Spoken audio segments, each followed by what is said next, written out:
ఎవరికైనా నేను సవాలు చేస్తున్నా, శ్రీకృష్ణుడి జీవితంలో ఆనందదాయకమైన ఘట్టంలోనే 10 రాయండి. మీరు ఒకటి కాదు 10 లేవండి, 2-3 మించి మీకు దొరకవండి.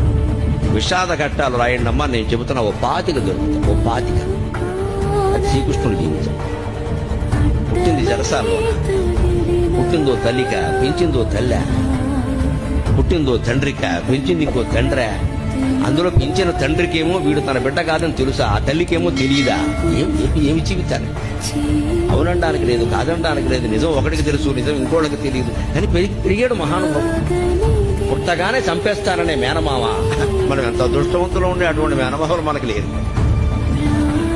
పుట్టని చంపేస్తాననే మేనమామ కత్తెట్టు కూర్చున్నాడు ఆ జైలు దగ్గర. అదే ఆ శ్రీకృష్ణుడి జీవితం. ఉత్తార పురుషులు అంటున్నారు కదా, మరి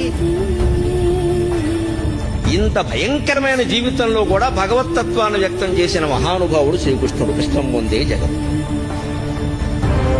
పరిత్రాణాయ సాధూనాం వినాశాయ చ దుష్కృతాం ధర్మ సంస్థాపనార్థాయ సంభవామి యుగే యుగే. ఇవాళ మృత శరీరాన్ని ఒక్క పూట ఉంచాలంటే ఎంత కష్టమవుతోంది. భాగవతం భారతం చదివి తెలుసుకోండి. 7 రోజులు మృత శరీరం అలాగే ఉందండి. 8 మంది భార్యలలో ఒక్కరు లేరు. తల్లి లేదు, తండ్రి లేదు, బిడ్డలు లేరు, ఎవ్వరు లేరు. మన భాషలో చెప్పాలంటే దిక్కుమాలిన మరణం.